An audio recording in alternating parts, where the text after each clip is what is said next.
Leviticus 10. Nadab and Abihu were two of Aaron's sons, but they disobeyed the Lord by burning incense to him on a fire pan when they were not supposed to.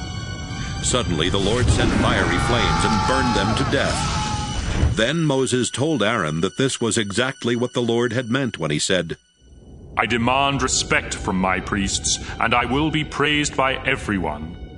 Aaron was speechless. Moses sent for Mishael and Elzaphan, the two sons of Aaron's uncle Uzziel. Then he told them, Take these two dead relatives of yours outside the camp, far from the entrance to the sacred tent.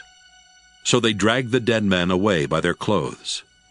Then Moses told Aaron and his other two sons, Eleazar and Ithamar, Don't show your sorrow by messing up your hair and tearing your priestly clothes, or the Lord will get angry.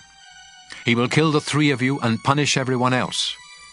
It's all right for your relatives, the people of Israel, to mourn for those he destroyed by fire, but you are the Lord's chosen priests, and you must not leave the sacred tent, or you will die. Aaron and his two sons obeyed Moses. The Lord said to Aaron, When you or your sons enter the sacred tent, you must never drink beer or wine. If you do, you will die right there. This law will never change.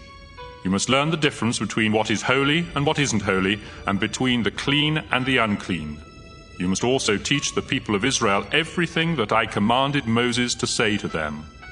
Moses told Aaron and his two sons, Eleazar and Ithamar, The grain sacrifice that was offered to give thanks to the Lord is very holy. So make bread without yeast from the part that wasn't sent up in smoke, and eat it beside the altar. The Lord has said that this belongs to you and your sons, and that it must be eaten in a holy place. But the choice ribs and the hind leg that were lifted up may be eaten by your entire family, as long as you do so in an acceptable place. These parts are yours from the sacrifices that the people offer to ask the Lord's blessing. This is what the Lord has commanded, and it will never change.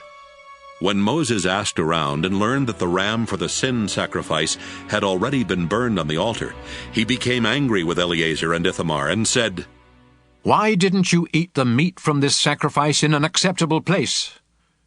It is very holy, and the Lord has given you this sacrifice to remove Israel's sin and guilt. Whenever an animal's blood isn't brought into the sacred tent, I commanded you to eat its meat in an acceptable place, but you burned it instead. Their father Aaron replied, Today 2 of my sons offered the sacrifice for sin and the sacrifice to please the Lord, and look what has happened to me. Would the Lord have approved if I had eaten the sacrifice for sin? Moses was satisfied with Aaron's reply.